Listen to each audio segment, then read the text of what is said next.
Et sœurs, vous devez savoir qu'il y a des hommes qui se marient sans amour. Ils ne t'aiment pas.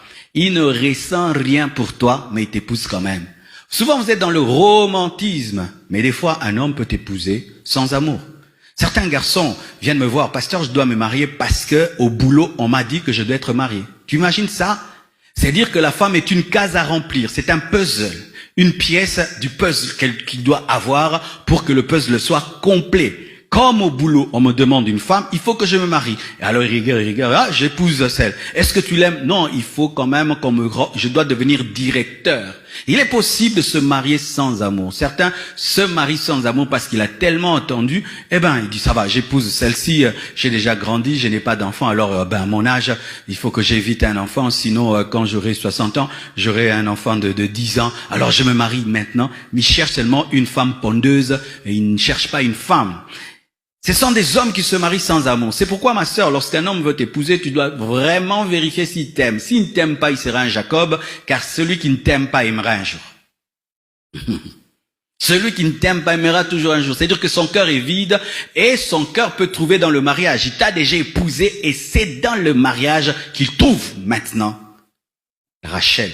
Ce sont des hommes qui se marient en aimant une autre femme. Il est en train de se marier, mais il aime une autre femme. Oui. Il y a des hommes qui se marient, mais la femme qu'il aime lui a dit non. La femme qu'il aime est inaccessible. La femme qu'il aime s'est déjà mariée et alors il se marie sans amour, mais dans son cœur, il aime toujours l'autre. Dormant avec Léa, mais pensant à Rachel, et certains même pendant qu'ils ont des intimités avec leur épouse, sont en train de penser à Rachel. Et cher homme, quand tu fais cela, au devant de Dieu, c'est de l'adultère, c'est de l'impudicité quand tu couches avec Léa, mais tu penses à Rachel. Ce sont des hommes mariés à Léa, mais aimant Rachel.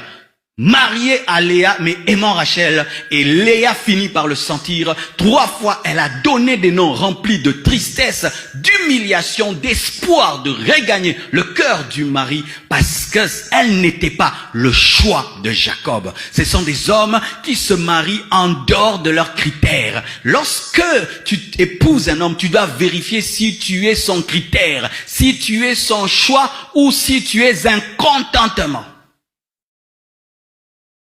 Mariée sans qu'elle réponde à ces critères. Lorsque je vois Jacob, il aime une femme belle de figure et belle de corps. Et la Bible nous dit que Léa avait seulement un regard léger. Certains disent même qu'elle avait des yeux qui louchaient, un regard délicat. Mais nous voyons qu'elle n'avait pas la plastique de Rachel. Donc lui, ses critères étaient des critères physiques.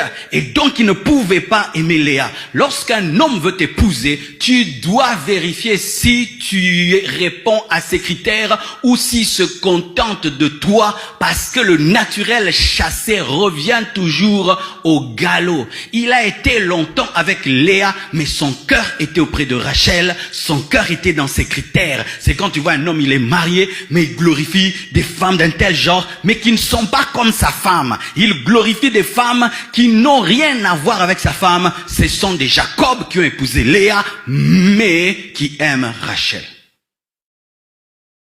Ce sont des hommes qui se marient par pitié et par compassion. Mon frère, je suis le pasteur de l'église Compassion, mais je t'interdis de te marier par compassion parce que tu n'es pas la Croix-Rouge. Alléluia. Ah oui, elle souffre beaucoup. Cette fille, elle est orpheline. Je vais l'épouser. Cette fille-là, elle a trop grandi. Personne l'épouse. Moi, je vais l'épouser. Cette fille m'a tellement aidé. Si même j'ai fini mes études, c'est cette fille. Et puis, tu épouses. Elle me nourrit, je mange chez elle. Toi, tu veux épouser une femme pour le foufou, pour le pondou? Ah oui, il y a des garçons comme ça, vraiment. Frère, tu n'es pas sérieux. Parce que la femme te nourrit, elle te donne du pain, elle te donne le dindon, elle te donne. Et puis, tu épouses une femme parce qu'elle t'a donné le foufou. Les gens qui se marient par dette morale. Dette morale. C'est pourquoi, ma sœur, lorsque tu es fiancé à un homme, il ne faut pas trop en faire.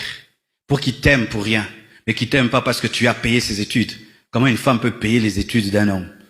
C'est toi qui payes son loyer, tu le nourris, tu l'habilles, et puis il t'épouse. Oh, il va t'épouser par dette morale. Il t'aime pas. Et certains même se marient parce que c'est la coutume. Chez nous, on donne toujours des femmes. Il aime une femme du Bandundu et lui, il est Moulouba. Non. On dit pas cette fille de Bandundu. Nous, c'est Moulouba. Et puis tout d'un coup, il y a un colis qui vient de Bakachimuna, qui vient de votre village là-bas et qui débarque au Batindinga. En français, on m'a envoyé.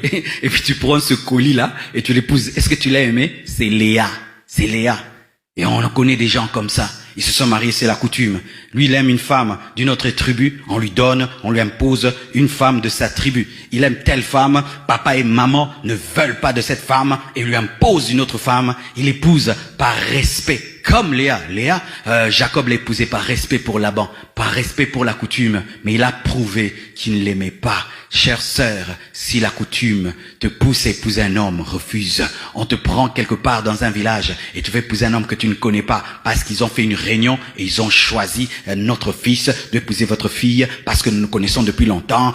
Non. Les parents peuvent se connaître, mais toi tu ne le connais pas. Les parents peuvent s'apprécier, mais toi tu ne l'apprécies pas. Et même des fois, les parents peuvent le trouver très très bien. Et il est vraiment très très bien, mais toi tu ne ressens rien. Ce n'est pas parce que tout le monde l'acclame, tout le monde l'aime. Et si tu ne l'aimes pas, tu ne l'aimes pas.